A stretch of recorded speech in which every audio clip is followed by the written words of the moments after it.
Prologue, and his name is. The man was skin and bones.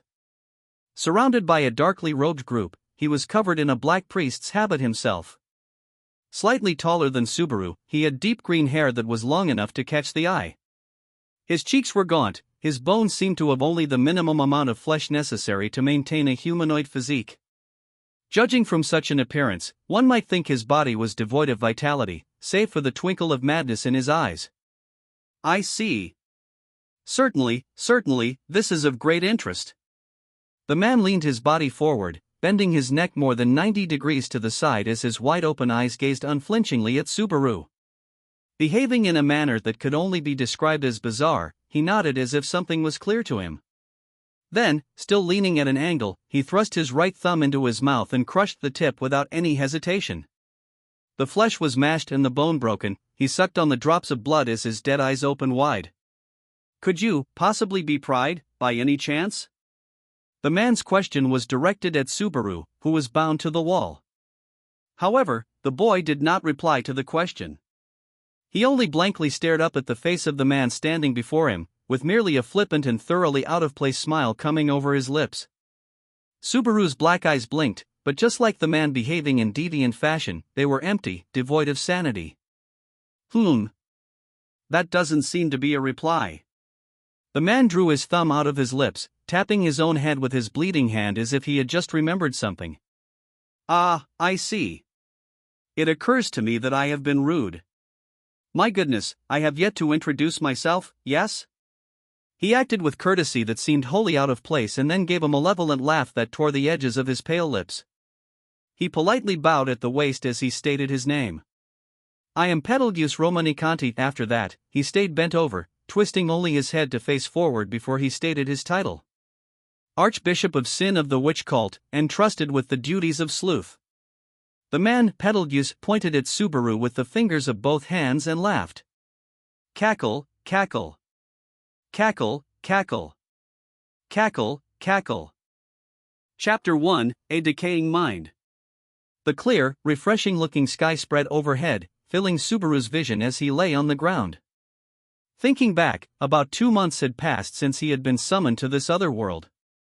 He wondered just how many times he had gazed up at the blue sky in the same way during that time. The thick cumulonimbus clouds intercepted the sunlight, but bright, dazzling rays broke through the thick cover, pouring down to the surface. The sun's radiance was burning the insides of Subaru's eyes when he suddenly had a thought. Come to think of it, I haven't seen a single rainy day since I came here. He'd experienced small sprinkles late at night and showers right around sunset several times over, but there was nothing even close to resembling a long downpour that lasted an entire day. The temperature of Lagunica was slightly too hot for long sleeves, which felt not unlike June in Subaru's old world, or perhaps the lingering effects of summer stretching into September. Maybe the lack of rain was due to his current world's dry season. Shall we bring this to an end? As Subaru lay on the ground, idly thinking, an elderly male voice suddenly called out to him. The boy remained face up, raising his head to peer at the older man standing there. He was a tall man dressed in a black servant's outfit. He stood perfectly straight, his extremely toned body inconsistent with his apparent age. His bountiful white hair was perfectly combed, suggesting his refinement. The senior's peaceful face had gentle wrinkles carved into it, giving him the look of a warm, elderly gentleman, but his hand gripped a long wooden sword. Subaru replied to the man's question. Nah, not yet. I was just thinking about a philosophical question. Oh, how interesting. And what did you ponder? Fire above and water below. So I'm caught between a rock and a hard place. Or something. Subaru swung both legs high, and then brought them down with enough force to pull him to his feet. The core of his body still felt heavy in some respects, but the pain of his bruises and other wounds had largely subsided. Subaru rotated his limbs a little to check before swinging the wooden sword still in his hand to the fore, thrusting it straight at Wilhelm. One more lesson, if you please. Incidentally, what was the answer to the earlier philosophical question? Nothing major, just me getting pissed even though I'm the one who wet the bed. With that nonsensical answer, he stepped forward and swung with his waister, tracing a semicircular arc from a low posture. The tip swept through the air, the wind whipping around the full-force blunt strike. However, Yuna, you are using too much energy. In your hands, feet, neck, hips, and in your head. Wilhelm parried the hard-driving blow, smoothly deflecting it away from its target. The attack, aimed at his head, sailed above it. The old man turned his body, and the sword danced in his hand to accurately and gently wrap the boy's head, throat, and solar plexus, all vital points of the human body. The slight impact of Wilhelm's waster sent Subaru's body flying. Thanks to his extreme restraint, the damage was practically nil. But even so, the shock to Subaru's vitals hindered his breathing, and his failed defense ended up making him groan audibly. Quay! The hit to his back made him dizzy. He was flat on the ground with his limbs splayed out once again, the sky laughing down at him. He was starting to resent this decidedly pleasant sight for some reason. Shall we bring this to an end? Wilhelm inquired gently without the slightest hint of sarcasm or disparagement. How many times had he already voiced that question, gauging Subaru's intent? It seems you are working hard. As Subaru gazed hatefully upward, a female voice interrupted. He lifted his head to see a woman standing at the terrace, gazing down at Subaru, limbs spread wide as he lay in the courtyard. I only heard your voices, but you seem to be quite worked up about this. The beautiful green-haired woman leaned on the railing as she looked down at Subaru and Wilhelm. Her long, dark locks had a lustrous jade sheen, and she gave off the air of someone who naturally stood straight, bold, and proud. Her body, blessed with very feminine curves, was clad in a rather masculine military uniform. She was the lord of the manor as well as Wilhelm's master, Duchess Krushkarsten. In spite of her young age, she was a brilliant woman occupying a critical national post, making her someone extremely important to the kingdom of Lagunica's present and future. My, Lady Crush. Have we interrupted your duties? No, I was just thinking of taking a break. No need for concern. Crush nodded amicably at Wilhelm before shifting her gaze toward Subaru, prone on the ground. She added, besides, I do not want to be so haughty as to stifle the earnest efforts of others. Employees need time off. By all means, make full use of yours, Wilhelm. Wilhelm bowed deeply in thanks for Crush granting permission in her typical manner. Understood. Having said that, then, the old man shifted his attention toward Subaru. Shall we bring this to an end? Even I'm smart enough to tell that you mean, let's end this now. Subaru pulled up his grass-stained body, moving his limbs to confirm for the 10th time, that all was well. He cracked his fingers and sighed audibly. I feel like getting my butt kicked while a pretty girl's watching is kinda hard to swallow as a guy. My manliness gauge is dropping fast. Subaru made a strained smile as he tossed the wooden sword back to Wilhelm, who caught it with ease. Crush replied, there is no need for concern. It is hardly the first time I have seen you getting hurt. Ugh. The merciless statement had Subaru clutching his chest as he groaned. I only heard about what happened after the fact, but I believe your words are a little too direct, Lady Crush. Is that so? Crush reacted to Wilhelm's comment with an innocent rise of her eyebrows before continuing. It is evident when a far superior opponent is impossible to match. But I do not think an unflinching display of determination is anything to regret or be ashamed of. As Crush touched her chin and expressed her thoughts, Subaru felt moderately uncomfortable. Putting aside the unexpected appraisal of his humiliation the day before, he was reminded of everything that happened before and after that episode. The greatest failure of his life when they had parted on the worst possible terms in the castle waiting room. Truly, if I were you, the events last night would have been far harder to accept. I have only hearsay to go on, but, knowing myself, I imagine I would be indignant. Feeling Crush's partially sympathetic gaze, Subaru scratched his cheek and laughed drily. Ta ha ha. It was the only reaction he could muster when thinking about what had occurred that evening, a mere half-day prior, an unscheduled meeting with Reinhard, the Sword Saint, who'd gone out of his way just to visit Subaru at the Crush residence. Seeing the change in his expression, Crush returned the conversation to the previous topic. And besides, even if it is painful to receive instruction while a woman is watching, is it not something you have already done many times over? She leaned halfway over the rail as her gaze, rich with meaning, crossed to the other end of the courtyard. There stood a blue-haired girl who had quietly watched everything. Realizing that Crush was looking at her, Subaru grimaced in embarrassment. Embarrassment feels a little different when it's in front of a friend. I would think continuing to reveal your hand before your eventual enemy is a problem in and of itself. But the same could be directed at me for welcoming such a person to my mansion. For once, I am somewhat at a loss about my own thoughts. Crush nodded a few times, as if her reply led her to some internal reflection. Then, she set such thoughts aside for the time being and addressed her servant. Wilhelm. Yes. I feel up for a little exercise. I shall delegate the remaining affairs to others. It is earlier than scheduled, but could you give me today's lesson? As you command. Please take as much time as you need. That is a somewhat difficult request given my current mental state. A wry smile came over Crush as she moved away from the railing, standing, and returning to the study. She was the picture of dignity. Her green hair fluttered and danced, softly taking in the light of the sun until it vanished from Subaru's field of vision. The boy watched her go as he released the tension inside him with a sigh.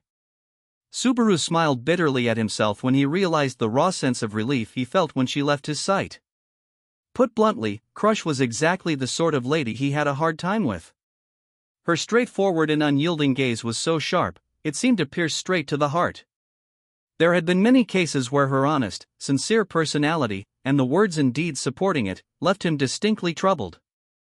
She lived strong and proud, full of confidence, without a single shred of hesitation about what she should do. Comparing his position to hers, Subaru seemed all the more pathetic. Shall we finally bring this to an end? As the boy shook his head to change emotional gears, Wilhelm turned back to him and asked again. That didn't sound like a question, so I guess that's that. Wilhelm gracefully shifted into position with his wooden sword, and the disappearance of the question mark at the end of his sentence told Subaru that this kind yet stern session was coming to a close. The older gentleman made a thin smile when he saw the sincere regret in Subaru's black eyes. Now that Lady Crush has arrived, I must fulfill my duties as an instructor. This is half the reason the House of Karsten employs me, you see. Hey, I'm not gonna be selfish like a little kid. You did me a big favor, spending some of your time off with me like this. Subaru pointed the wooden sword directly at his opponent's eyes, feeling intense loneliness as the training approached its conclusion. He'd quit kendo in middle school, but he'd still picked up the basics of swordplay. Seeing Subaru's straight posture and quiet disposition, Wilhelm's face abandoned all trace of softness. En garde. Any time. Subaru replied to his tutor's declaration, leaping forward across the ground. He didn't even try to feint. His attack was a plain downward swing, no tricks involved. From a high position, the blade sliced through the air in a helm-splitting strike, but the tip lost sight of its mark and thrust into the ground. Subaru, missing his target, found his forceful lunge turning into a forward roll. Then, Subaru sustained what seemed like countless sword blows. It had already been 3 days since Subaru Natsuki had entered Crush Karsten's manor. The home of the Duchess of Karsten was located directly in the middle of the nobles' district within the royal capital's upper strata, a mansion that stood out even among the luxuriant dwellings alongside it. He had been told that it was a villa used only during stays in the capital, but its size and sheer extravagance rivaled that of Roswell's primary residence.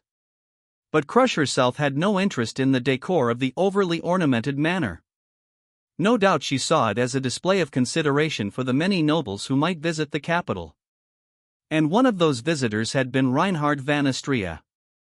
The incident from half a day prior was bitterly etched into Subaru's memory. I am truly sorry I was unable to stop the incident at the training ground. I am ashamed of myself for being unable to do anything but watch. After calling for Subaru, the first thing Reinhard did was apologize, bowing his head under the magic lamps illuminating the Karsten residence's front gate. It was an apology from the man so trusted and respected by his nation that he was commonly known as the Sword Saint. Subaru, who didn't think himself worthy to even face Reinhard, was taken completely by surprise. Wait. Why do you have to apologize for everything? You didn't do anything wrong, did you? That isn't the case at all, Subaru. I'm your friend, and Julius's as well. Not stopping my friends from making a mistake was a failure on my part. Jens, Subaru's breath caught a little at the mention of the second-to-last name in the world he wanted to hear. But Reinhard bore no malice. Indeed, he was apologizing for not intervening at the time. If he'd involved himself, no doubt Subaru wouldn't have experienced a fraction of the misery he was going through now. The duel between Subaru and Julius might not have qualified as the real thing, but it was not the place of others to interfere with a bout that was held to settle an issue. That much was set in stone. Therefore, Reinhard had been feeling guilt for something he shouldn't have given a second thought. The fact that he still felt compelled to apologize showed why Reinhard was the knight among knights. Well, whatever the case, I'm real happy you came all the way over to see me. You have to be busy with a million things right now? Subaru said. I do not want to balance my schedule and my friendships on a set of scales. If I hadn't taken the opportunity tonight, I wouldn't have had a chance to apologize to you for some time. Some time? What, you're heading off somewhere? Lady Felt will be away from the royal capital, under the care of my family.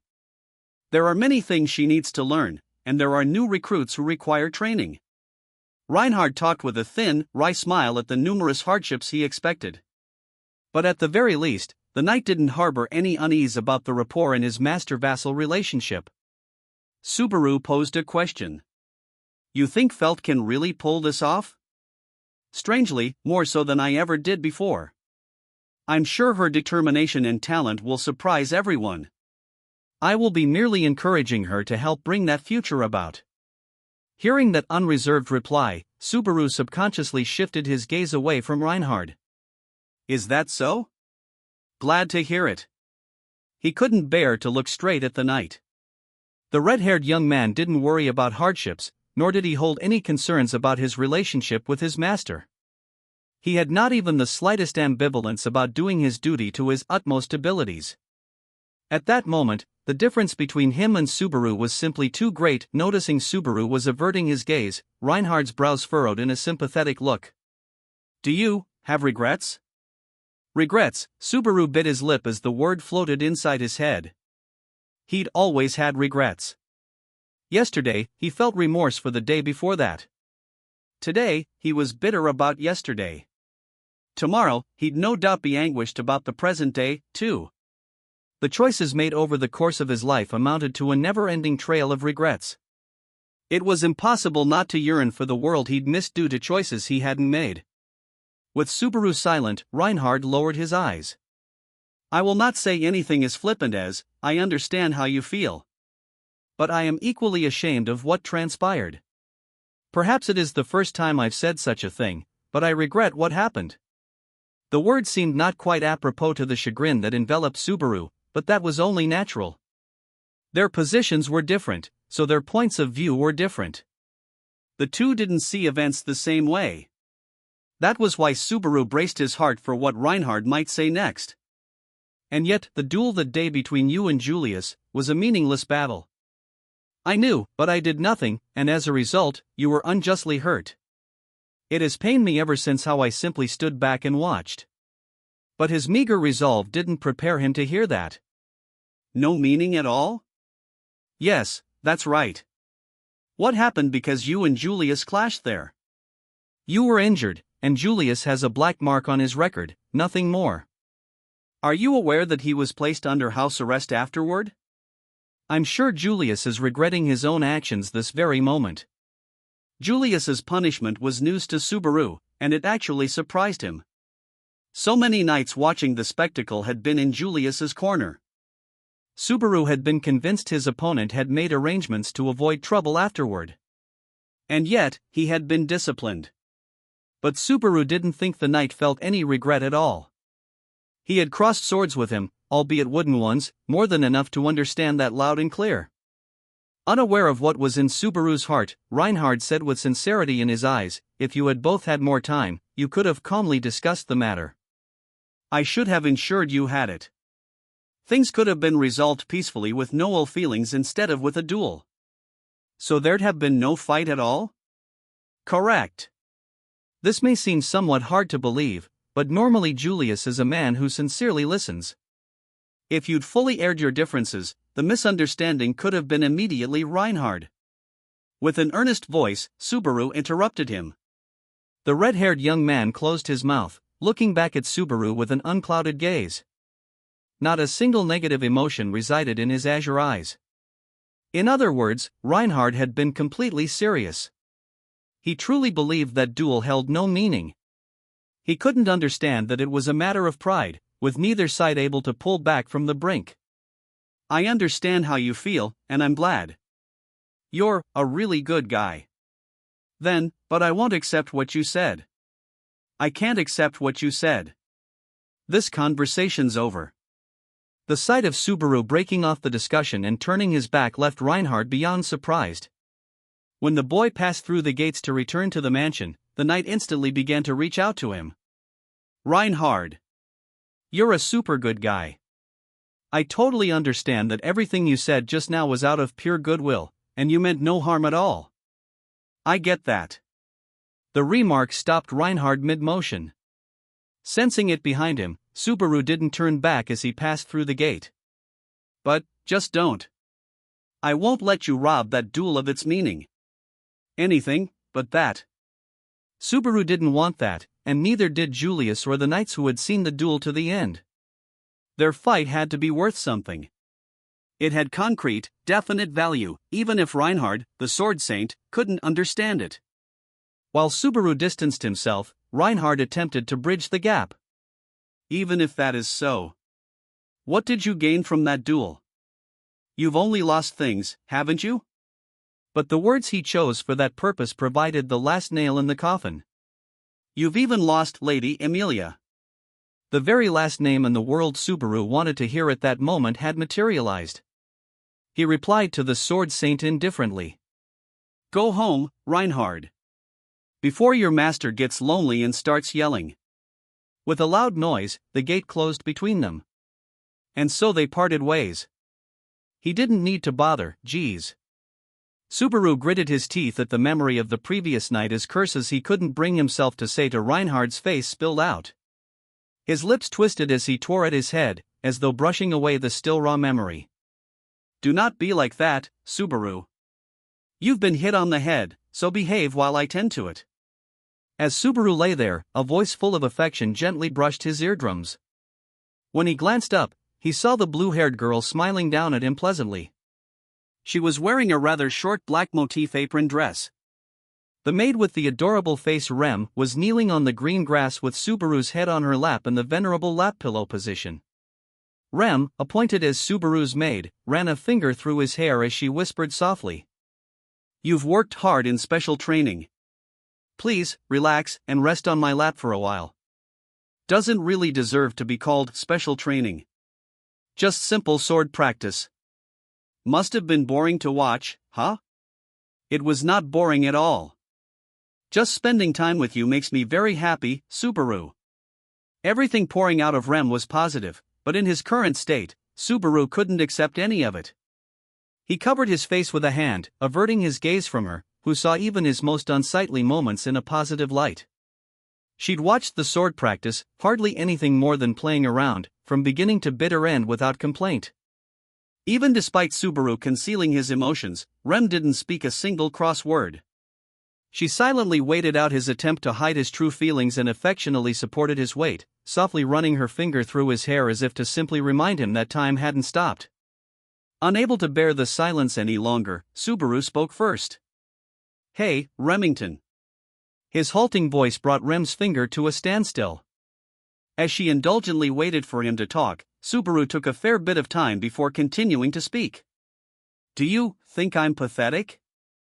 It had come from his own mouth, but he genuinely wondered what answer he was hoping to hear. Did he want her to say yes? Did he want her to say no? What exactly did he want her to appraise about him? Did he mean right then, or 3 days prior, or perhaps long before that?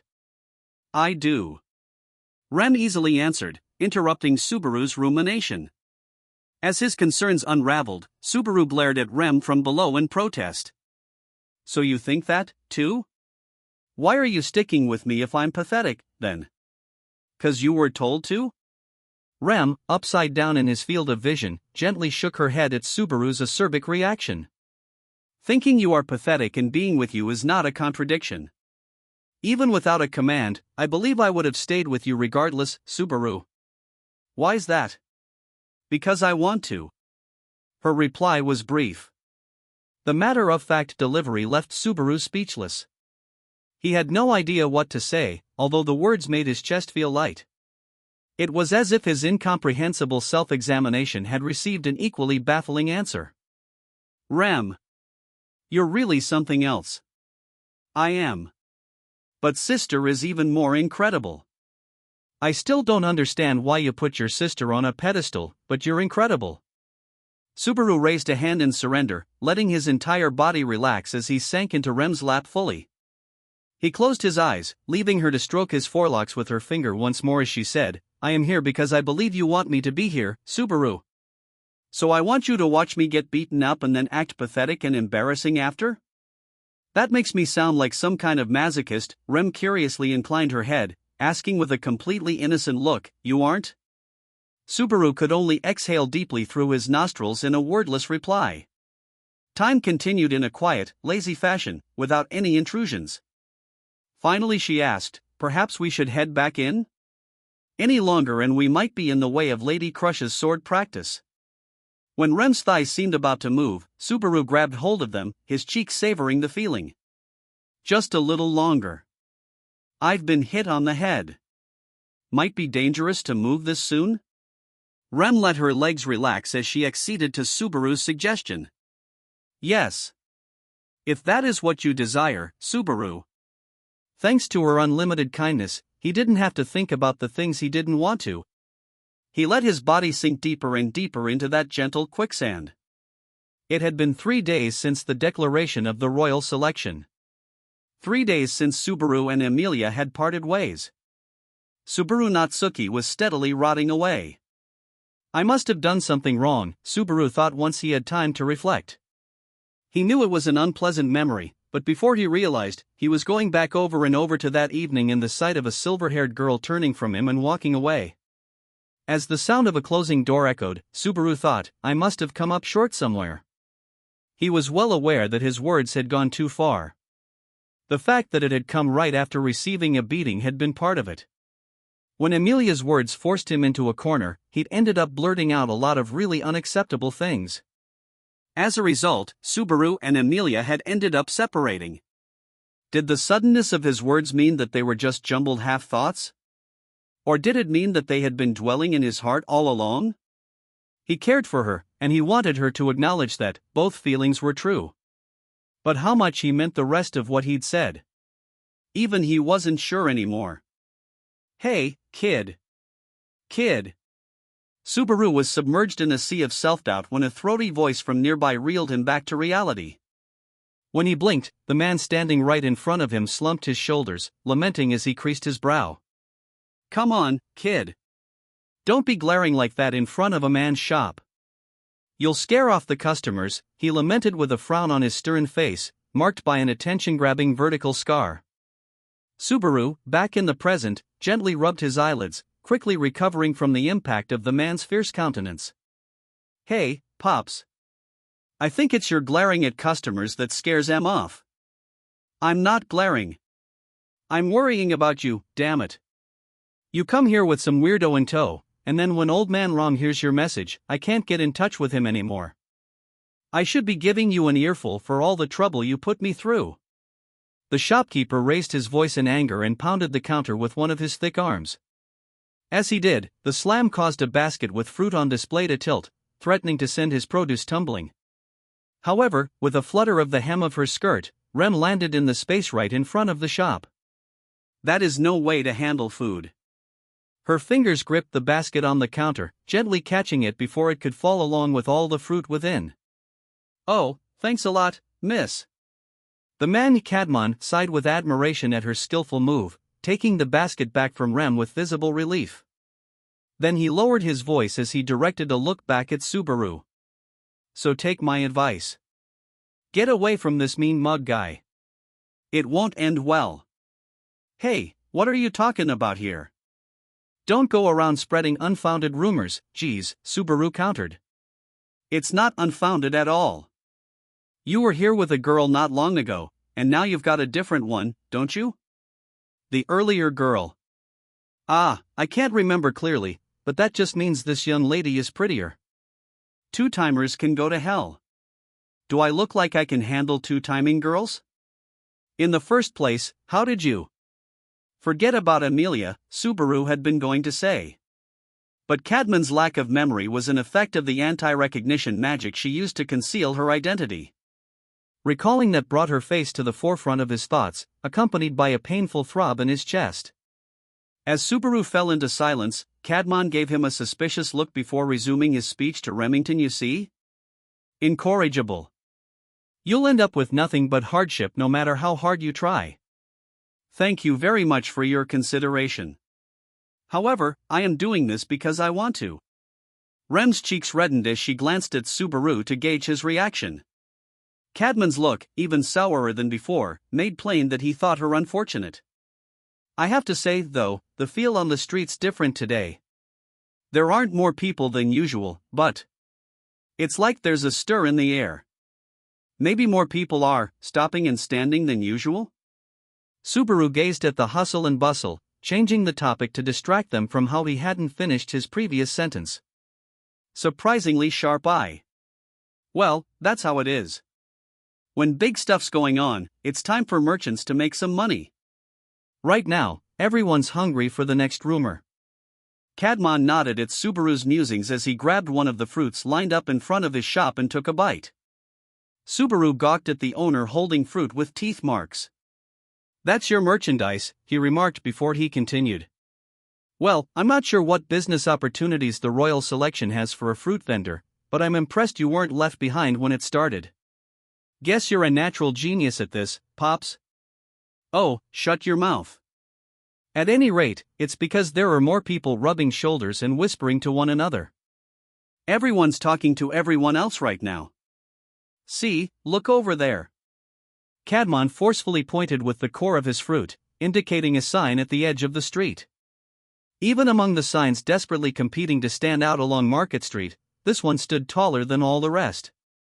Well, if it's anything but iScript, I can't read it. What? How uneducated. You can read my store's sign, then? I feel like the characters are close to iScript, but they're so bad that I can't read them. Cadman was taken aback at Subaru's ill-natured attempt to cover up his own lack of education. So what is written on that sign, anyway? The same thing we've been talking about. The Royal Selection has commenced. Subaru frowned, unsure what Cadman's point was, so the shopkeeper roughly scratched at his head and added, "All right. Let me spell it out to you. Miss, take care of the store for a bit. As you request." The way Cadman abandoned his station as if it was nothing, and the way Rem followed up without the slightest hesitation, left Subaru simply uneasy as he slouched. Don't let amateurs run your shop just like that, geez. And Rem, don't make promises you can't keep. All she has to do is exchange merchandise for coin according to the prices listed. It's not like I'm getting customers anyway. So you finally admit it? Subaru wore a defiant look as Cadman led him away. Rem waved after them as she headed toward the counter. I have to say, though young or old, everyone seems super interested in the Royal Selection. What do you think, Pops? Cadman scowled bitterly at Subaru's words and replied. Well, there's a lot of hot air about who'll become the next ruler, but it's not as if they can leave the throne empty forever. I wish they'd just hurry up and decide already. This is only what I've been told, but doesn't the Council of Elders handle running the country? How badly does not having a king affect the people? Hey, if that's a joke, it's in bad taste. Now, some people snub the king as a figurehead when it comes to administration, but the covenant with the dragon is made with the royal family generation after generation. We have the dragon protecting Lagunica to thank for the clashes with Wallachia down south not turning into anything besides skirmishes. Gastico to the north, Lagunica to the east, Kararaji to the west, and Wallachia to the south, those were the names of the great nations that ruled this world. Subaru had heard that smaller nations existed, too, but they were treated as client states of the Great Four. Subaru asked another question. Wallachia, huh? What, you think if the dragon's gone, they'll invade? Their imperial motto is, many troops, strong nation, eat the weak, grow strong. They say Lagunica was in the middle of a war with them 400 years ago, right before the covenant with the dragon was first made. Some say they're still sore about the dragon butting in. So that's how the people feel about not having a king, huh? Even if it wasn't for that, a country without a ruler's in as much of a bind as a beast without a head. The last king wasn't a wise one, but he wasn't bad either. That's what I think, anyway. Cadmon cut through the throng of various races before standing in front of a sign that towered above the already tall man. He blended in with the people looking up at it with the same objective, craning his neck to read the characters that Subaru could not. It's an announcement that the royal selection has begun, and a summary. The king will be determined 3 years hence before the Dragon Friend ceremony, who shall conduct the ceremony thereafter, etc. Then it lists the candidates. Cadmon, reading the details in Subaru's place, relate things the latter already knew. Subaru's interest had begun to fade, but the last word, candidates, put a stop to that. Cadmon, watching from the side as Subaru licked his parched lips, nodded appreciatively. The candidates are on your mind, huh? There are 5 royal selection candidates in total. The best known are Duchess Crush Karsten and the Hoshin Company president, a girl named Anastasia. Is that Duchess Crush famous? Well, she's a duchess. It'd be pretty bad if people living in the capital didn't know her name. She's still young, but as duchess and heir to her household, she's already considered one of the most brilliant women in national history. The tales of her first sortie in the Duchy of Karsten, the reason she inherited the title, are common even here in the capital. First sortie. The Duke of Karsten at the time, her immediate predecessor, was injured by a horde of nasty monsters that appeared in the Duchy of Karsten. So she took over command for him and brought things under control in the blink of an eye, and then everyone knew her name. There'd always been rumors that she was brilliant, but she was so good that her father had his 17-year-old daughter take over for him. Listening to someone outside Crush's sphere of influence evaluate her made Subaru's shoulders feel tighter and tighter. Not noticing Subaru's internal turmoil, Cadmon traced the scar on his face with a finger as he went on. And there's not a merchant around who hasn't heard about how much progress the Hoshin Company has made these past few years, even for them. That young lady at the helm, Anastasia, she's even taken down major companies and brought them under hers. Just like that old legend, Hoshin of the Wastes. It's like she's a reincarnation of the man. Subaru wondered if the proud way Cadmon spoke of Anastasia was due to his identifying with her as a fellow merchant. Going from a mere trader to a royal candidate was a real Cinderella story. On the one hand, there was Crush, a woman with an inspired demeanor, pursuing her beliefs with an iron will. On the other was Anastasia, the girl with light purple hair, standing out due to her Kansai accent. The details on the sign before them had no discrepancies from what he'd heard in the royal selection conference. The contents were conveyed to the populace with thoroughness and sincerity and no unfairness whatsoever. Cadmon resumed. So rumor has it that those two are the leaders for the royal selection. Personally, I think Lady Crush, in a crucial position in the kingdom, has more weight than a merchant born in another country. So both are leading the pack, huh? No doubt Cadmon's words were colored by personal opinion he'd ventured at the end. Even so, it was without doubt that Crush's position and family name constituted powerful backing. To the people, unaware of her speech, it was most natural to assume that Crush would inherit the throne. So Crush is the favorite, and Anastasia is the runner-up. So who's the dark horse? After Subaru's comment, Cadmon read the names of the 3 remaining candidates, crossing his arms with a conflicted look on his face. It's hard to talk about dark horses. Putting those 2 aside, the 3 others are basically unknown. I've lived in the capital for a long time and even I don't know them. This Priscilla seems to have a noble's name, but I don't even see family names for the other 2. Given how the president of the Hoshin Company became one, I really have to wonder how they're picking these candidates. On that point, Subaru imagined he'd be in perfect agreement if he didn't personally know the details. You had the current heiress of a hereditary duchy, the young president of a foreign trading company, an unknown bearing a family name of noble pedigree, and two remaining candidates with no family name and uncertain origins. Withholding information about the basics of how they'd been selected was unfair to the general populace. Even Subaru, who knew that the crests with the dragon motifs had been used to select the candidates, had no idea what the dragon's motives were in choosing the girls. But just when Subaru was about to burst into laughter at all the idle speculation, Cadmon narrowed his eyes, twisted his lips in disgust, and spat his opinion. But I'm hopping mad they included a half-elf. I can't help it. It lists some basics about each royal candidate, but this Amelia. Apparently they made a half-demon a candidate. I tell you, it's stupid any way you slice it.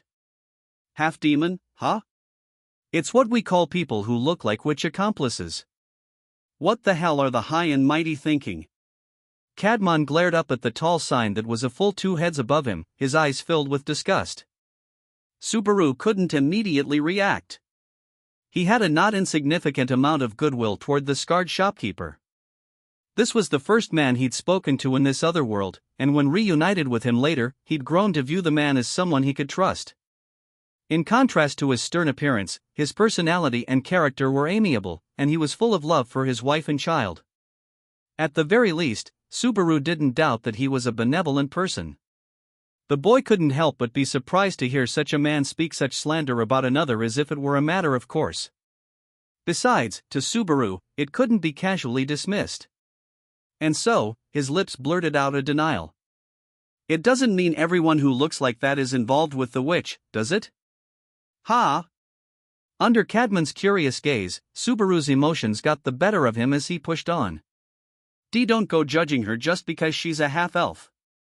That Emilia girl, she's Inker. She might be doing this for the sake of the country. She might be a good, incredible girl for all you know. Hold on. I don't know why you're trying so hard, but stop covering for a half-demon. If someone else overhears, they ain't gonna understand. Yeah, I suppose so. And you wouldn't want the pretty girl doing on-the-job training to see a grown man making a scary face, talking trash about someone he doesn't even know. Subaru's large helping of invective mixed with sarcasm made Cadmon put a hand to his forehead. I get it, give me a break. I said too much. I apologize, okay? TCH.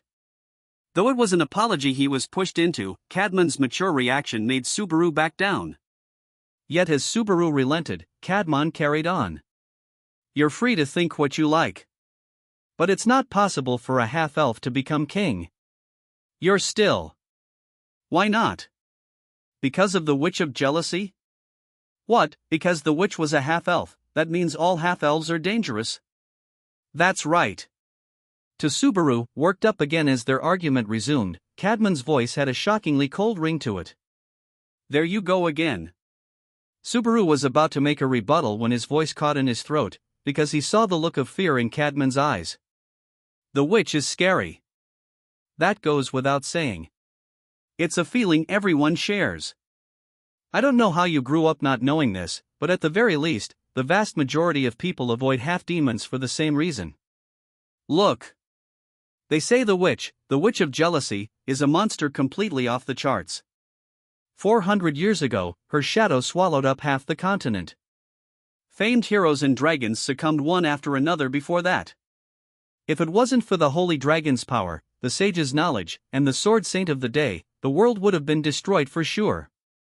Subaru had never heard this before, and he was unable to avert his eyes from Cadmon's deadly serious expression as he heard the details he couldn't dismiss. But in spite of all that the witch of jealousy has done, we know next to nothing about her. What we do know is that she's a half-elf with silver hair. That, and the fact she can't be reasoned with, can't understand how others think, and she seems to rampage around out of a hatred for everything in the whole world. The wave of surging emotion behind Cadmon's trembling pupils conveyed the raw emotions of every person living in the world in a way dry sentences alone never could. Like the picture book Subaru had seen, the story of the witch was passed down orally and through the printed word. Depending on the storyteller, the means and the amount of repetition varied, but the final result was always the same: absolute terror that the people born in that world would never shake, as if it were a nail driven through their very hearts. The witch is a symbol of terror. Everyone's afraid of things they don't understand. So people want to use the few details they do know to keep as far away from them as possible. And that justifies discriminating against half-elves?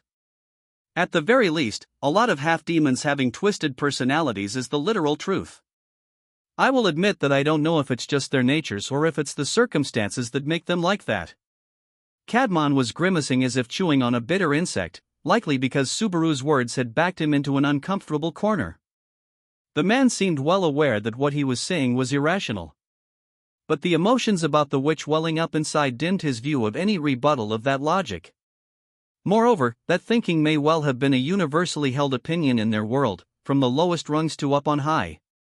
When Subaru realized that, only then did he truly appreciate the meaning of the plea Amelia had made at the Royal Selection Conference. She was a half-elf. Her destiny was something she could not divorce herself from no matter how hard she tried.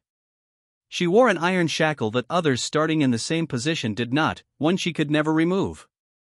Cadmon crossed his arms and spoke sullenly. And since that's what people think, she has no chance of winning at all. Someone being fond of that half-demon and promoting her like this. It's a bad joke, I tell you. The object of his argument, and his anger, seemed to have shifted from the candidate herself, Amelia, to whoever had hoisted her onto a palanquin when she had no chance of victory. It was a benevolent concession on Cadmon's part, but it was small comfort given the thoroughly negative image of half-elves. The girl Amelia first needed to overcome the obstacle of prejudice. To the uninformed Subaru ignorant of the tyrannical history of half-elves and why people feared the witch as a result, Cadmon asked, why put her through it if she has to carry a handicap like that? Certainly, Subaru was completely inexperienced where the history of that world was concerned. He couldn't know about the wicked deeds of the witch beyond the details written on a page. It was hard for him to imagine just how much people feared half-elves, how deep their aversion ran, and for that matter, what half-elves living in such an environment thought of other people. But he'd heard the girl's words, spoken with a voice clear as a bell. Hold it right there, evildoers. She had saved Subaru, who had been crawling on the ground in pain and humiliation. Where were the expectations and calculations behind her actions back then? Subaru didn't know their world's history, about the witch or half-elves. But he knew Amelia. My name is Amelia. Just Amelia. Thank you, Subaru. He understood that the girl with silver hair and stubborn benevolence who always acted with no regard for her own loss or gain might resemble the witch of jealousy, but that had absolutely nothing to do with her. He knew that she, who had lived in a world that showed no kindness to her whatsoever, possessed heartfelt goodwill toward others even so. No matter how badly the world might treat her, at least Subaru would. Suddenly, a chill ran up his spine as a frosty voice interrupted his thoughts. It was all for your own benefit, wasn't it? In the back of his mind, her lovely, charming smile transformed into a sharp gaze and a stern voice. I wanted to believe you, but you're the one who stopped me, Subaru. He had trampled her trust underfoot, and her pained voice reverberated inside his cramped skull. He tried to understand. He thought he got it. He'd acted as if he did. And he'd frivolously broken and tossed aside the promise he'd made to her. The blame impaled his chest once again. If you don't say it, I can't understand, Subaru. In his memories, Amelia berated him for his actions on that day over and over. He felt agony as if pieces of his chest had been ripped off, and sadness bore down on him to crush him, but Subaru's anger toward the girl glaring at him also surfaced. He'd worked so hard. He'd helped her so much. He'd been hurt so much. What was wrong with hoping for a reward? What was wrong with wanting her to respond? If I don't say it, you can't understand? I could say the same to you. Amelia hadn't told him anything about the royal selection, discrimination, or her feelings on that day. She'd shunned Subaru, pushed him away from her goal, treated him like he was barely a side character. Of course Subaru didn't know anything about Amelia. She wouldn't tell him anything. He didn't know how she had lived up until then, how she felt as she aimed for the royal throne, what she thought about the world seeing her as the witch herself. And as for what Amelia thought about Subaru, he didn't want to know. Kid. You alright? Hey! Eh? Subaru, realizing that Cadman's face was leaning in extremely close, recoiled with a start. Wah! Pops, don't do that. Your face could kill someone like that, damn it. That's a horrible thing to say. You were staring into space again, just like earlier. You got some chronic illness? Well, if the passionate feelings burning in my chest are a disease, I might have been infected with something. It's a feverish, nasty illness that seduces mankind, sometimes gently and sometimes severely. Cadman, unable to keep up with Subaru's joking attempt to hide his empty, wounded heart, shook his head. Yes, you're afflicted with poor character is what it is. Fine, let's head back to the shop. Subaru, following him on the way back, came to realize that his entire body was drenched in a cold sweat. Perhaps it was due to the roiling emotions inside him, but each step felt very heavy. His head drooped as Cadman abruptly murmured, his back still turned, and this might be sticking my nose in, but stop talking about the witch out in the open. If anyone hears you, they're not gonna be understanding, me included. It didn't seem like an effort to revive the earlier debate. Sensing the seriousness in Cadman's voice, Subaru silently indicated his acceptance. With such thorough prejudice, there was no telling whose ire he would earn by running his mouth. At the very least, he had no desire for any more trouble in the royal capital. Cadman ignored Subaru's agreement and repeated himself for emphasis. You never know who's listening. As they cut through the throng and made their way back to the shop, the air between them seemed weighty somehow. Subaru hadn't managed to sort through his feelings, and Cadman seemed annoyed and embarrassed about the dispute. There was barely a word spoken between them as they returned to the shop. However, welcome back. The final customer was just departing. Cadman's mouth dropped open, and he stared agape at the sight of Rem exchanging merchandise for money and seeing off a customer with a polite bow. Dumbfounded, he peered at the empty display cases on the counter. For a moment, perhaps he thought that he'd abandoned his shop, trusting it to Rem only to have her sell his merchandise at fire sale prices, but the store still filled with coin showed that wasn't true. In other words, she'd sold it all. Cadman sank to his knees, covering his face with his palms, his pride as a merchant apparently wounded. In that short time, you sold more than my shop normally sells in an entire day. With no regard for the store owner's dignity, Rem smoothly slipped around the counter and rushed to Subaru's side. She glanced expectantly toward the boy, and it seemed like an invisible tail was swaying behind her. How did I do, Subaru? I heard he helped you in the past, so I worked my very best to at least be of assistance. You can praise me if you like? The rare sight of Rem going, praise me, made Subaru realize his heart felt just a little lighter. You really are incredible, Remington. I am. But sister is even more incredible. Subaru forced a smile and, following Rem's lead as she offered her head, gently petted it. He savored the totally familiar texture of her hair, and Rem's throat let out a small sound from Subaru's soft touch. I still don't get how that logic of yours works, watching the interaction between the two from behind. Cadman stroked his own scar with a finger and slumped his shoulders. He murmured, I guess appearance does matter. The reason for his shop's slow sales was now all too clear. Interesting. So that's why he gave you these ablets for your troubles. Cat ears twitching, the speaker thrust a fork into a mountain of sliced red fruit and raised a juicy morsel to smiling lips with perfect grace.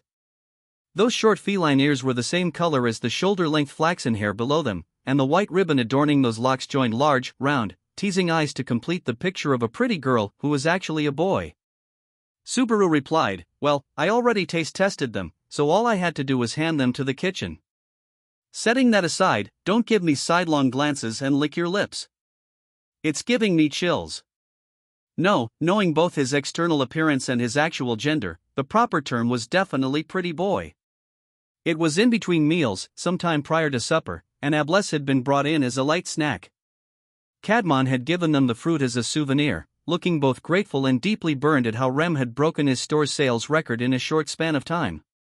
She had returned to her quarters for a change of clothes, intending to rendezvous with him later in his room as the daily ritual during Subaru's stay in the capital continued until supper time.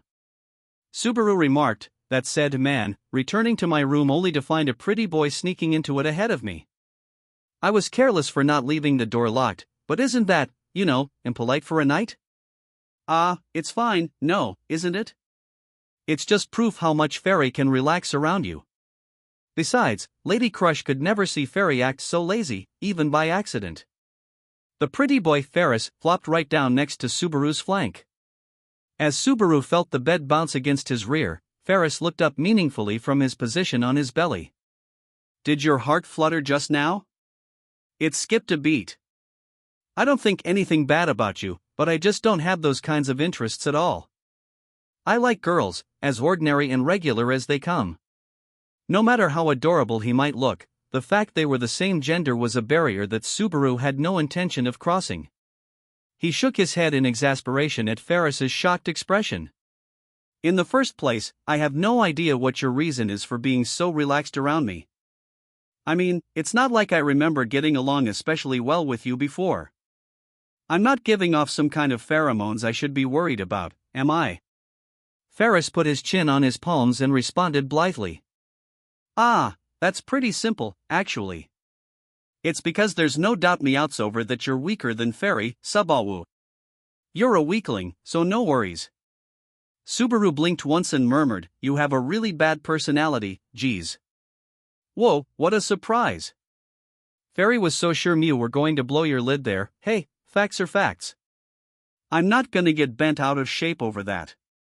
Subaru had learned many times over just how feeble he was.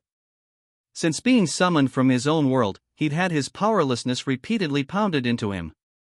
If the day of the clash with Julius at the parade square was the greatest example in terms of quality, the number of times Wilhelm had smacked him to the ground there at the mansion provided quantity. Besides, that sense of powerlessness wasn't particular to his new world either. The pain of his own frailty was something he'd experienced everywhere he had ever lived. Well, you can keep saying I'm weak, but how about you? I mean, since you're a part of the Knights of the Royal Guard, you've probably been trained some, but, me? Fairy doesn't have any skill with a sword at all. Knight's swords are heavy, so Fairy doesn't carry one, just the dagger from Lady Crush. Nothing good will come of waving it around, so Fairy doesn't. Ferris's cackling laugh and kicking feet embarrassed Subaru. The sight of the cat-eared boy so casually admitting his own shortcomings made his chest burn, plain and simple. His attitude, not thinking of weakness as a failure, was not one Subaru could dismiss so easily in his current state. Ferris seemed to see right through the silent Subaru's inner thoughts as he made an addendum. But Fairy has other redeeming features, you know? That's why being completely newsless as a knight isn't upsetting at all. Good save.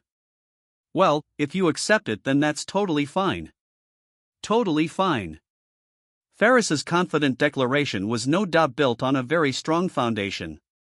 Subaru, with no such footholds, averted his gaze in distinct discomfort.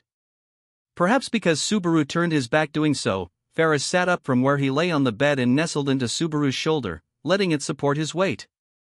Then he asked a question. Nervous? On the first day I was, but not anymore. If you're gonna do it, please, go ahead. Boring. Pouting, Ferris sat Subaru up and put his hands on both of his shoulders. It was a shoulder rub posture, but Ferris held still in that position, silently closing his eyes.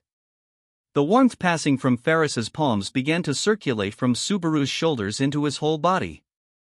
The power of the water mana in his hands met the magical mechanism inside Subaru's body called a gate, rising and flowing through it. Ferris spoke again. Gently, slowly, softly. Found a split end. It feels like you've been working unusually hard, Subaru. A gray hair, too. Yanking that, ow. And could you not babble when you're working? All this mana sloshing around in my body feels pretty icky. If you aren't careful, you're gonna make me dizzy. His head felt a little heavy, and his limbs were sluggish. His body felt like it was reacting poorly to the attempted treatment. Ferris was the preeminent water magic user in the royal capital, real name Felix Argyle. The reason Subaru was lodging at the Crush Villa was so that he could take advantage of the healing magic to heal his damaged gate. The idea of healing via water magic might have called to mind something cool and refreshing, but in practice, it was nothing that simple. A gate was the means by which one used magic. The direct cause of the damage to Subaru's gate was repeated overuse, as well as doping when his mana was depleted. Thanks to that continual abuse, just bringing his gate back to a normal state required rather rough measures.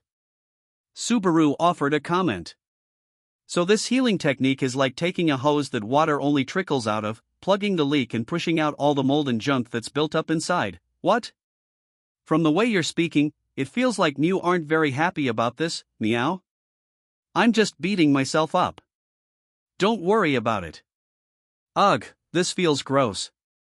Subaru shook his head, enduring the sensation while trying to placate Ferris, whose mood had worsened. It was the third day he had been living at Crush's mansion, in other words, the third day of Ferris's treatment, so perhaps he had begun to grow a little accustomed to that part, too. On the first day, he'd groaned out loud from the very start, unable to silently endure the urge to vomit. It was Ferris's turn to speak up. Well, that first day couldn't be helped. Ferry had to pump this directly through the worst, ickiest part. That's what happens when you're a living corpse with wounds all over your mind and body, meow? You don't go halfway when you poke at uncomfortable stuff, do you? Subaru hated how Ferris, who should have been unable to see the look on his face, seemed able to read his thoughts through his body. One might say that the way he unflinchingly dug at Subaru's scars was far craftier than how Reinhard unconsciously peeled the scabs off his heart without even realizing. Oh, Subaru, it feels like you really are thinking of getting payback. The training you're doing with Grandpa isn't unrelated to that, is it? Can you stop jabbing at a guy where it hurts? I'm sure even you understand how I feel. Wait, do you? Of course. Ferry's been like, I want to be strong, too.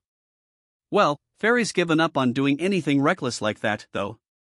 Ferris's tone sounded slightly more serious as he used his pretty boy speaking style to dance around the matter. Subaru was a little surprised, sensing Ferris's reaction contained his real feelings on the matter. Even someone as unflinching as that had had moments in the past when he was uncertain or lost. But eventually, he had realized his potential for magic and gave up the path of the warrior. What about Subaru, then? Did he have anything he could boast of to others? And if he could find such a thing, would it be able to drive away the miserable aching in his chest?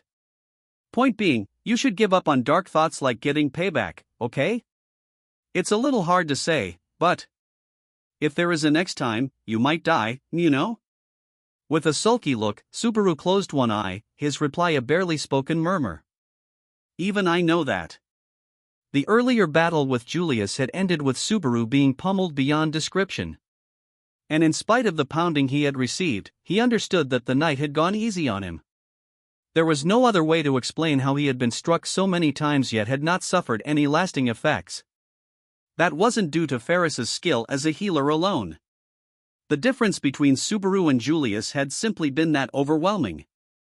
Fully aware of this, Subaru had asked Wilhelm to teach him. He wasn't dreaming of becoming exponentially stronger in a mere several days of training. It was just, can't you just let yourself be lazy? Your body's in bad shape, Subaru. No one would blame you for sleeping the day away in recovery. Who would complain if you take it easy and give your mind and body a rest? Ferris's words came out in a rush, not giving Subaru any time to make excuses. The way he said it grated on Subaru's nerves a little, but the message was extremely seductive given his current state of mind. For some reason, his heart wavered at that moment, though normally he would feel indignant. But the sound of a gentle voice pulled him back from his chaotic emotional state. Master Felix, please do not toy with Subaru too much. Rem was standing at the doorway of the room with a neutral expression on her face. She had supposedly returned to her room for a change of clothes, but her outward appearance was not visibly different from when she had been sightseeing with Subaru in the royal capital. Noticing the questioning rise of Subaru's eyebrows, Rem grasped the hem of her skirt and twirled around as she said, I changed out of my maid uniform for errands into my maid uniform for visiting. Alright, is that so? You always seem to know what I'm thinking, Remington. Yes. I always want you to see me fresh. I'm happy you feel that way, but your phrasing makes you sound like fresh vegetables. Subaru answered Rem's apparent request to evaluate her freshness, and the maid did not follow up. Rather, she shifted her gaze toward Ferris. I am grateful for the treatment you conduct for Subaru day after day. However, please desist from using that as an opportunity to lure him into temptation. Ferris made a suspicious-sounding laugh and nestled into Subaru's back once more. Luring into temptation sounds so bad, meow. Ferry is only saying these things out of concern for his well-being. The flow of power from his palms, coursing in via Subaru's shoulders, suddenly flooded through his back and into his entire body. The influx of mana beyond Subaru's capacity to bear distracted him for a moment. However, a soft impact against his head brought his wandering mind fluttering back into place. Master Felix, please give these pranks a rest. There are some things I cannot let pass as a joke. When Subaru gasped and regained his senses, white fabric covered his face. Straining his eyes, he realized that his face was pressed into a very familiar apron dress and that Rem was caressing his head. Hey, Rem, this is a little embarrassing to do in front of someone else. Subaru tried to cover up his bashfulness with his usual jokes as Rem embraced him even tighter. Subaru, be quiet for a moment, Master Felix. Her tongue formed polite words, but they carried cold emotion. Ferris traced little patterns on Subaru's back like a child whose prank had been figured out. Oh. They did say you can use a few water arts. Remington guessed that would make you object to what Ferry has been doing. Hey, Ferris. Having a pretty boy do weird finger stuff like that doesn't make me happy one little bee. Wait, Rem? My head, feels good, but don't hug so strong, L. Jaya. Subaru, I'm so sorry. Master Felix just wouldn't pull back. I thought, if someone was going to take you from me, it was better that statement's going dangerous places. Feeling like his skull was creaking, Subaru rolled to the floor to escape from both Ferris and Remington. He warily glared at the other two from the corner of the room, while Rem visibly lamented as she shook her head. Subaru, you poor thing. You've gone through quite an ordeal, haven't you? What you were saying at the end was the scariest of all, Rem. There's a crazy little Yandere in you, isn't there? Ignoring Subaru's objections, Rem faced off against Ferris across the bed. She gazed emotionlessly as the catboy twirled his finger around his flaxen hair with a mischievous expression. You have a reason to be angry, Rem, but it wasn't all some scheme by Ferry, you know? It was for Sabawa's sake, just a teeny whittle bit. And everything besides that little bit? The rest was for my friend's feelings, and everything else was for Lady Crush. That's natural for a retainer, isn't it? It's no different for you, is it, Rem? It is not. Accordingly, you must understand what my reply must be, Master Felix. Ferris must have sensed something in Rem's stare, because he soon raised both hands in surrender. Okay, oak away.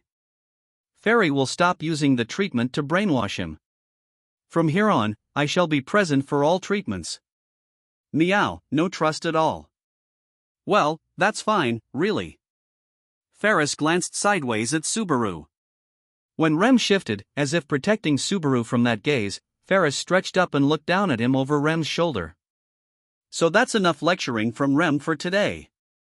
Our next date will be somewhere she won't find us, me okay? I don't remember dating you, and you just said brainwash, didn't you? I'm not meeting up alone with a guy who'll say something freaky like that. Okay, that sounds like a yes. No doesn't mean yes, geez. Ferris, waving as if the matter were settled, hopped off the bed and stretched as he headed toward the door. He stopped right before putting his hand on the doorknob as he looked back. Remington, yes? You might not believe this, but the part about this being for Subaru's sake, it wasn't a complete lie, you know? I understand. Since Subaru was standing behind Rem, he couldn't see her expression. But he sensed that her brief reply held just a slight bit of hesitation. Well, that's good. Bye-bye, then. With a smile, Ferris gave his carefree salutation and finally left the guest room. Subaru, feeling utterly exhausted for some reason, flopped down from the sudden rush of lethargy. I'm supposed to be getting treatment. Why do I have to feel this tired from it?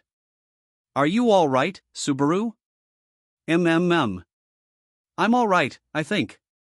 I don't really get it, but you saved me from something? That is unclear.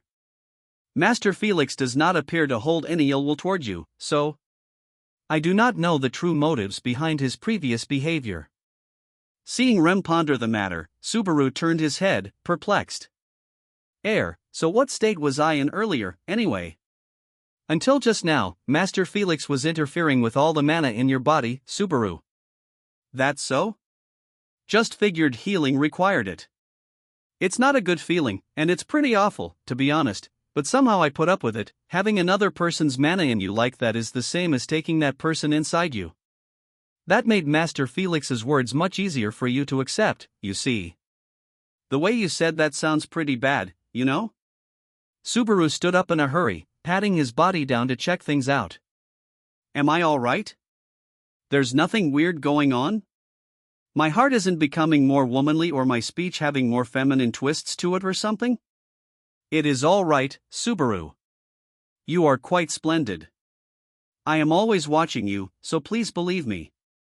Subaru thought for a moment that he couldn't allow the peculiarities of her statement, but instead, he let it roll over him as he patted his chest down in relief. He also gained a new appreciation for just what position he was in. Now that I think of it, this is, like, one of the enemy's main headquarters. I've been relaxing and letting my guard down a lot, though, please be at ease. It is true that you are incorrigibly laid back and slow to catch on, but I am keeping guard, so there is nothing for you to be concerned about. You couldn't leave out the incorrigibly laid back part? That moment, the truth struck him clear as day. Just imagining how much Rem had been waging a one-woman war while he was idly whiling away his time made him want to run out the door.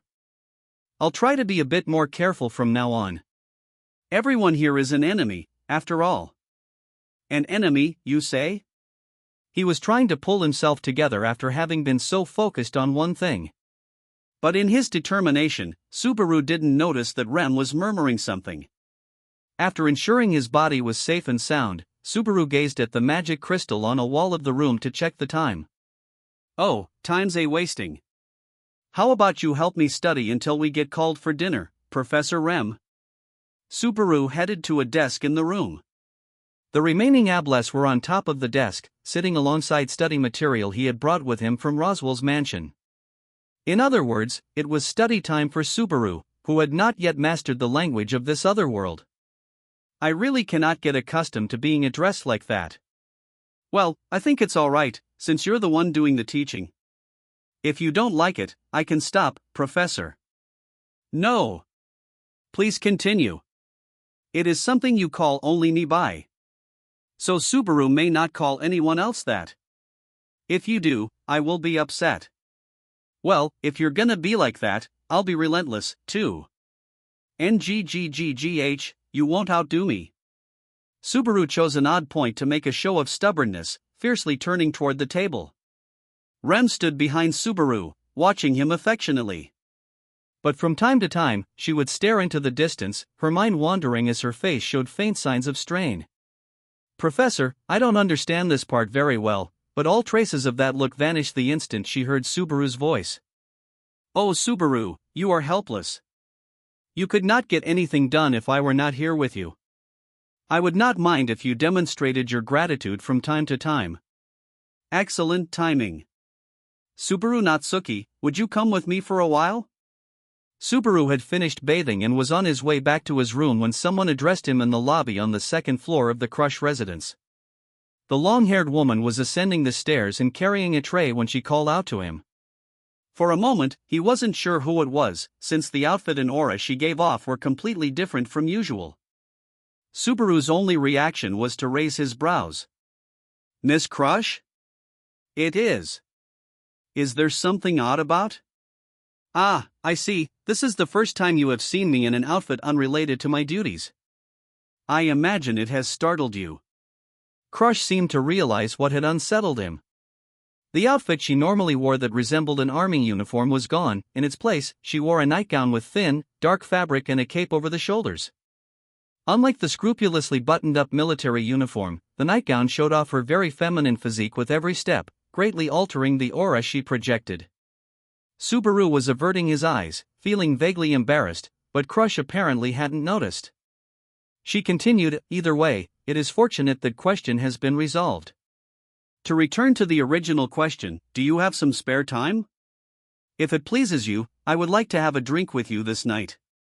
I don't drink alcohol, though. You may sip water if you wish. I do not intend to drink enough to become inebriated. Crush smiled a little as she rose farther up the stairs. Subaru was a little thrown off but, finding no reason to court her displeasure, made a short run to catch up. She led Subaru to a balcony on the third floor of the mansion. A white table and chairs had been placed in one corner of the terrace. Crush sat down first and indicated the opposing chair with her gaze, so Subaru meekly complied. The breeze is very refreshing tonight. It's the perfect weather, since I like to drink my liquor while watching the night sky. I'm wondering why you invited me today, though. You could have invited Ferris or someone? Of course, normally I would have Ferris with me. However, he must work late this evening. Crush must have been referring to Ferris's work as a healer, in great demand even in the royal capital. Just as Ferris had done for Subaru in the evening, he treated numerous people on a daily basis. It was a packed schedule that made almost no allowance for free time. Besides that, it's good to exchange drinks with someone of a different rank and position once in a while. I said it once already, but I don't drink alcohol, you know? You can simply add plenty of ice. You may even fill it with cold water if you wish. Now, then? The tray on the table had a pair of wine glasses on it. In one, she poured amber-colored alcohol, in the other, she poured clear water.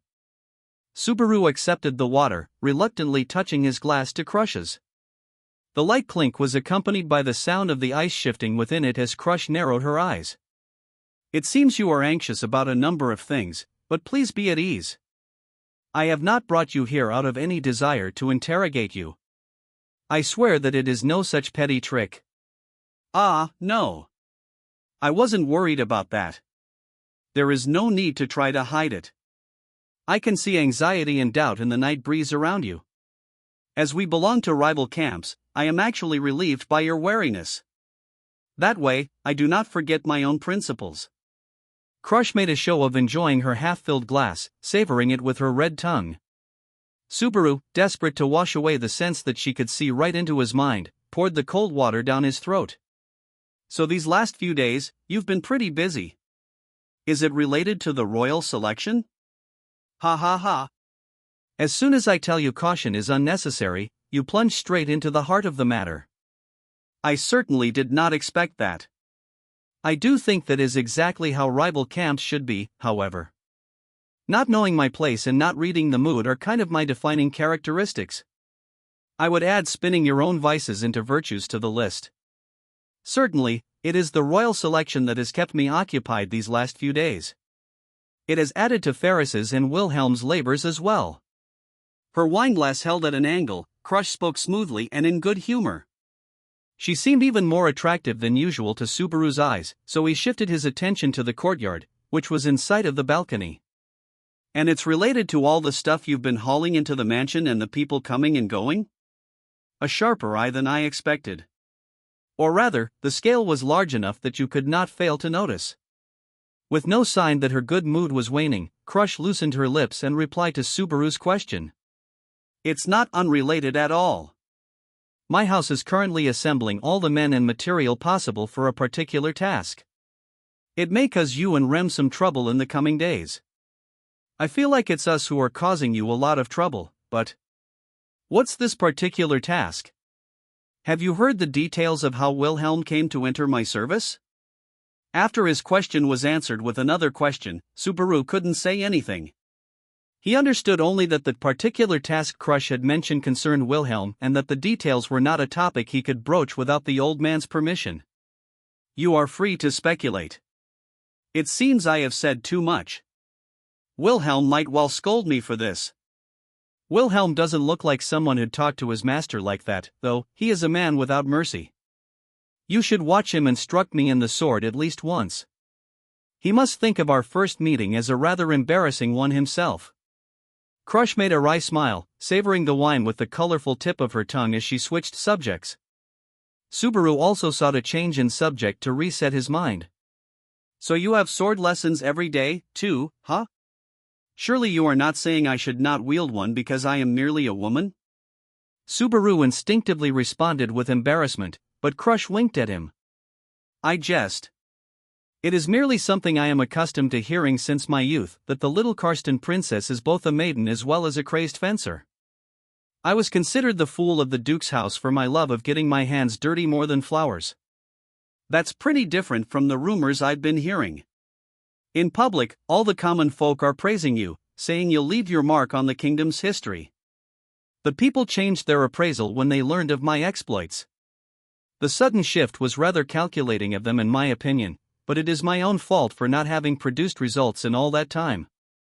I do not intend to blame lords for altering their public stances. As for the rumors in the city, I can only call them embarrassing. She was apparently a big enough person to accept whatever people said about her deeds, for good or ill. Crush never averted her eyes from discussion about being merely a woman. Public opinion had dramatically changed because of her exploits, which jogged Subaru's memory about something.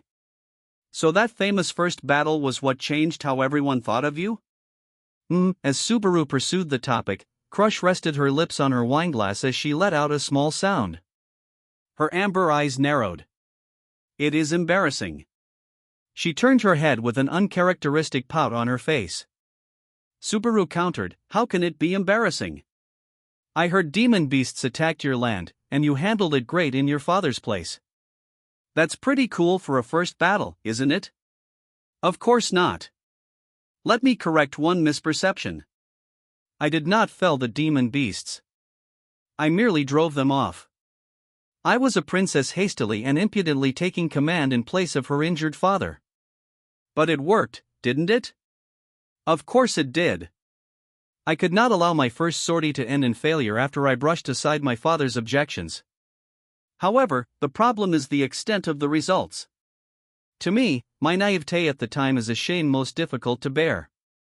Her mood had not fallen, but Crush wasn't sugarcoating anything either. She didn't think it was worthy of heroic tales. The topic Subaru had chosen was, from her perspective, a sore point of sorts. Thus, Crush concluded the topic, shooting Subaru a jovial look. You are rather fond of needling people yourself. As expected of a political rival, I suppose? Subaru was completely unaware that he was such a person, but she'd given him no room to argue. He brought the ice-cold glass to his lips and tried to change the topic in an attempt to smooth over the awkwardness. So incidentally, what else has changed besides that?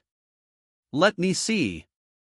Since word of the royal selection spread, the number of proposals has increased by leaps and bounds. Though such talk comes with the territory of being a duchess to begin with. Put. Subaru spewed out water without thinking when his probing of a rival's internal circumstances took an unexpected turn. Proposals, as in, proposals for marriage? I will soon be 20 years of age. Marrying then is not uncommon. It is awkward due to my gender and position, so I have deftly evaded such talk until now. The duchess thing must really intimidate the men, a rather blunt way to put it. But that is indeed the case. A few have come forward to take my hand, each trying to make me his, but that was then, and this is now. Crush closed her eyes as a larger sip of wine flowed across her tongue. Her position as a royal candidate made her an especially pivotal person for the nation. No doubt there was a horde of potential suitors coming out of the woodwork who'd never made an attempt for her hand. Miss Crush, you're pretty optimistic about this proposal talk. Are you looking to get married? I wonder. It is a topic I have pondered myself. If I were to marry someone, he might be of great assistance to me in many situations, including ascendance in the royal selection. But all the candidates are single women, so the conditions are the same for all. I suppose matters are slightly different for Priscilla Burial, who is a widow. Hearing Crush's opinion, a wave of anxiety pressed against Subaru's innards. I see. Everyone's single. Similar conditions. Marriage, marrying someone of high status meant bringing that person into one's political camp. If Crush had received marriage proposals, the other candidates probably had, too. Naturally, the same could be said for the young Emilia. Forgive me, Subaru Natsuki. I have been somewhat mean to you in revenge. Subaru, distracted by the possibility of Emilia marrying, was slow to react to the apology. All individuals chosen as candidates for the Dragon Friend ceremony are forbidden to marry during the royal selection period. Nominally, it is because one should put the kingdom before the self, but in reality, it is more of a desperate measure to prevent marriage ties from exacerbating political conflict. Then all these marriage proposals you've been getting? I will assess them all after the royal selection is complete. Making the proposals beforehand rather than after the fact is more acceptable, I suppose. I will not make empty promises only to revoke them later, however. Subaru sighed with relief. If marriage arrangements were prohibited, there was no danger of Emilia being married off to someone behind his back. But one can hammer out all the details while leaving the actual marriage for later. Subaru sullenly complained, Miss Crush, do you enjoy toying with the hearts of men? You prodded at my own source of shame first. The least I could do was to return the favor. Crush tilted her glass without a single hint of guilt. Besides, people are usually too conscious about differences in rank to be honest with their own hearts. I have a rather deep interest in how such affairs will be settled. Worry about your own love life before someone else's, sheesh. If you're pushing 20, you must have one? Since she'd been toying with him, Subaru tried to counterattack, but the reply he received was unexpected. Unfortunately, having been born a Karsten means I cannot hope for freedom in marriage. I am still a woman, however much I may deviate from the conventional norms. In contrast to Subaru's romantic fantasies, Crush had already given up on her own freedom to decide her relationships. It was a natural view of marriage in a world where status and family determine partners regardless of personal interest. As Crush's eyes gazed at the melting ice in her glass, they quietly held unshakable will and resolve. Subaru took his time trying to form a rebuttal, but he was unable to speak a word. With the night breeze blowing across the balcony, Crush ran a hand through her fluttering hair. She had pale skin, almond eyes, beautiful green hair, and a profile filled with such beauty and elegance as to shake others to the core. As much as she said that she deviated from the norm, Crush was a beautiful woman. That fact did nothing to detract from the sublime nobility of her beliefs. Unable to bear the silence, Subaru chose a topic that might have been overly vague. Miss Crush, what do you think of the royal selection? She began in response, closing her eyes as she thought it over.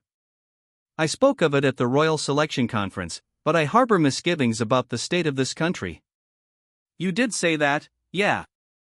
If I take the throne, my policies will be as I stated. In spite of that, the Dragon Tablet selected me as a candidate, someone who would surely reject the covenant. This is either the dragon's will or that of some divine being. Do you not think so, Subaru Natsuki? As Crush posed her question, Subaru fell silent. Since he was unable to immediately give her a reply, she continued.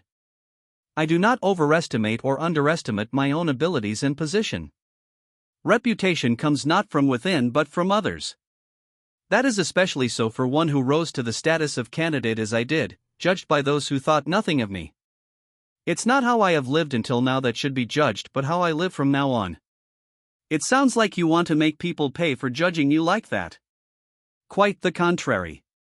Reputation is something granted by others, but I believe it should be granted after the fact, not before. If someone has a certain level of ability, judge her once you have seen the results. And yet the Dragon Tablet brought me, one convinced of these things, within reach of the throne. Perhaps that was a smart thing to do. Crush's amber eyes narrowed slightly as they gazed at the ice in her glass. Subaru couldn't think of a response. He felt like she viewed the world in a very different way than he did. Unable to bear his silence, Subaru tossed the ice in his glass into his mouth and crunched it down. Just as he tried to use the sound of crushing ice to break the silence, a scornful voice suddenly interrupted him. Ah! Why is Sabawa here with you, meow? In the direction of the cry, he could see Ferris rushing onto the balcony, his shoulders heaving. He hurried to the table and banged a hand on it, shaking the glass bottles as Crush thanked him for his labors. "Thank you for your hard work, Ferris. I'm sorry, I thought you would be back much later, so I had a drink with Subaru Natsuki as an appetizer." "Did you just call me an appetizer? Goodness, Fairy can't leave you alone for 1 second, meow." "Ah. And Lady Crush, you've had much more wine than usual, haven't you?" Ferris looked at how much liquid remained in the bottle as he spoke. Being all friendly with Subaru. Having such a fun conversation. Aya, so jealous. It is true I've enjoyed more wine than usual. He is a rare conversation partner, and we leaped from topic to topic. Some of it was rather embarrassing, however. People are gonna get the wrong idea if you put it like that. Grrrrrr. What is this? And Lady Crush, you're wearing such a defenseless outfit. When Ferris pointed it out, Crush looked down at her mere nightgown. She inclined her head slightly, raising her glass a little. What of it? Do I not always dress like this when I have drinks with you in the evening, Ferris? That is the problem.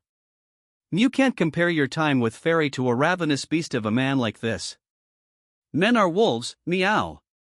As Ferris admonished Crush like an aggrieved parent, Subaru yelled back. Hey, don't single me out here. You're a man, too, aren't you? Subaru had not forgotten about how Ferris's gender had thrown his heart for a loop. That's because Fairy would never cast a lascivious gaze upon Lady Crush. But the way Subaru wanders this way and that, he can't be trusted, meow. That's enough toying around, Ferris. All at the Royal Selection Conference know who Subaru Natsuki cares for. He would not set his sights upon a woman as lacking in charm as myself. When Crush eyed Subaru in search of agreement, he hesitated for a moment. Well, that's true, I suppose? Ferris instantly cut in. Ha! What? You're disappointed with Lady Crush in some way. Do you want Fairy to kill Mew? Why do I need your approval for my answers? Crush interrupted. Wait.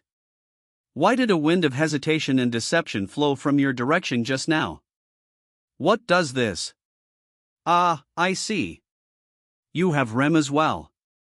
Certainly my words were not adequate. And now she really has the wrong idea. Crush wore a very accepting expression while Ferris glared frostily at Subaru. The conclusion she had come to was trouble enough, but the usually adorable catboy was quite intimidating when his expression was serious. Subaru desperately tried to explain and clear up the misunderstanding as the night breeze again washed over the three on the balcony. In front of Subaru, who was taking little sips of his water, Crush and Ferris filled their glasses to the brim with wine. As he watched them, he abruptly voiced something that had been nagging at him. You two get along really well. Been with each other a long time? Continuing to gather intelligence on the enemy? Ferris asked. Not at all. You just look so close, I wanted to come out and ask. Ferris sat alongside Crush, glancing at his master while enjoying the same wine. Subaru didn't think feelings that ran as deep as Ferris's were formed in a short period of time. You are right. Ferris and I have been together for a long time. 10 years now, is it? 10 years, 122 days, 6 hours. Give or take, meow. That's so specific it's scary, you know. Ferris glared at him. Subaru regretted his comment as the pretty boy put a hand to his own cheek. Even now, Fairy can't forget that first glimpse of Lady Crush. It's engraved in my meow-memory. Since that day, Fairy has been Lady Crush's eternal servant. Crush commented, You make too much of it, Ferris. I did no more than what was required of me. The fact that doing so earned me your loyalty is what I would call the most fortuitous event of my life. There was no distance between them. From a simple crossing of paths, they had become so incredibly close. Their relationship as master and servant surely made them the pair with the strongest foundation out of everyone vying for the royal throne. We get along fabulously, right? Unlike some other pairs I could mention? Ferris said. Goodness, Saboa, you're too easy to see through. Ferris smiled, having bluntly revealed the thoughts currently rising to the surface in the back of Subaru's mind. His cheek twitched as he glared at Ferris, but the feline eyes watched him innocently as their owner tilted his wineglass. Crush took up the topic instead, closing one eye and giving Subaru a stern look. I presume that what has brought you to a standstill is your relationship with Amelia as lord and vassal. Crush drew her chin in a little, gently licking her alcohol-drenched lips. You cannot use my relationship with Ferris as a reference for resolving that stalemate. The issues between Ferris and me were resolved an entire decade ago. My stalemate? Perhaps I should call it a rite of passage. Something that must be overcome by people before they can become lord and vassal in a true sense. Now that I think of it, right after Ferris decided to serve me, he explored what he could do through pure trial and error.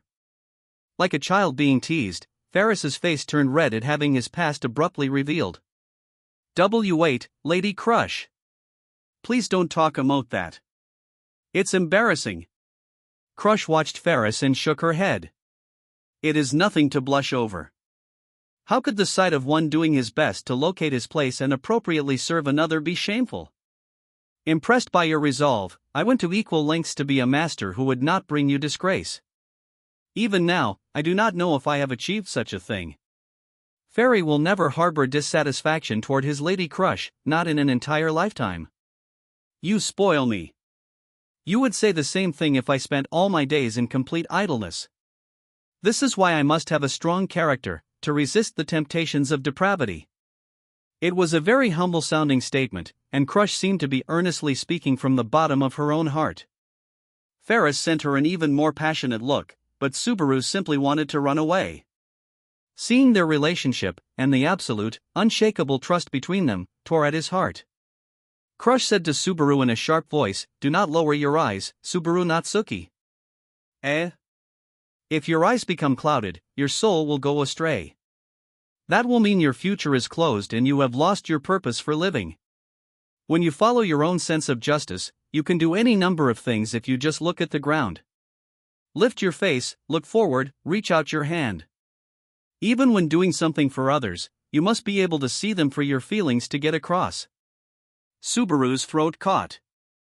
Every drop of blood in his body froze.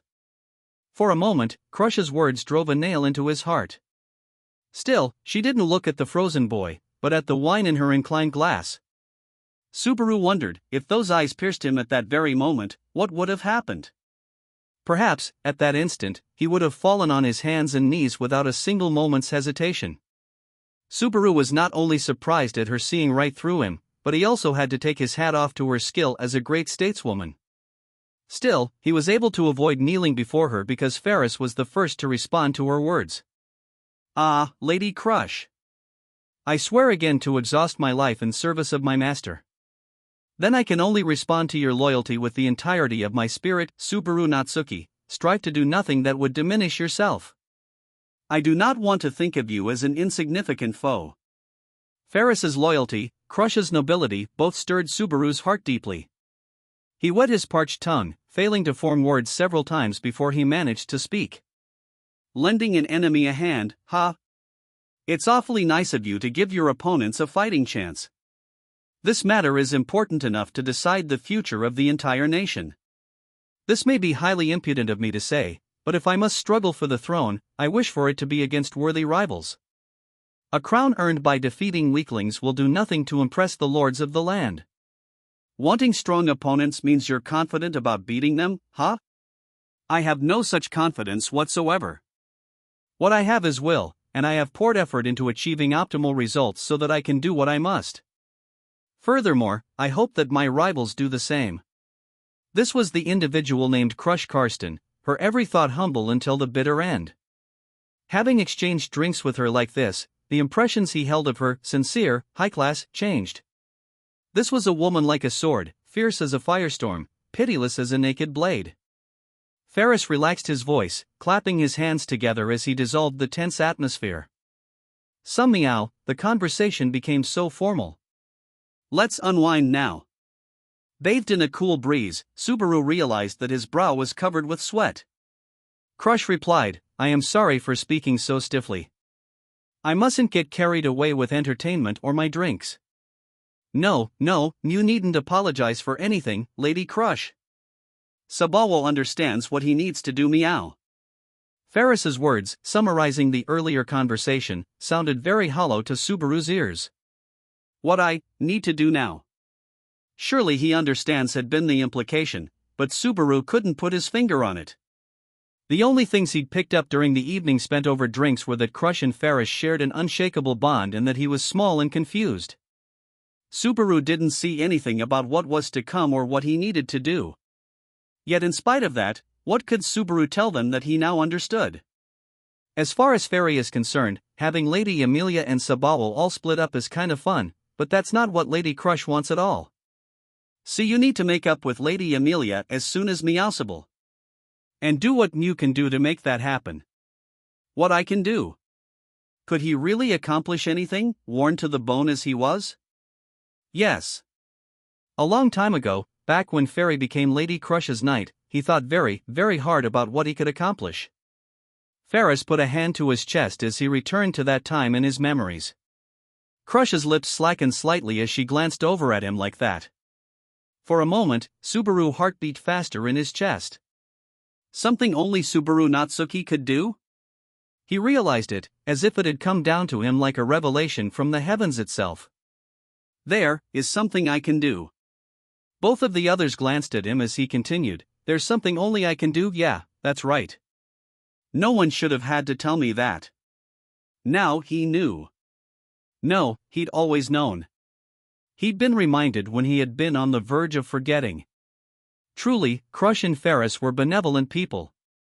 They were providing aid to the enemy with everything they had, like the famous Kenshin Yasuji. They had reminded Subaru of exactly what he could do for Amelia's sake. Yeah. I have something. I've always had it. It had nothing to do with power, or knowledge, or rank, or status. It didn't need to. For, just as Ferris had said, Subaru possessed a single, ultimate weapon. It had been in him from the beginning. But everything that had happened to him had shoved it into a dark corner of his mind. Images of Julius, Reinhard, and Amelia came to him, one after another. All of them looked at Subaru with contempt sharp enough to cut his soul. These were the people Subaru Natsuki had to prove himself to. I just need a chance.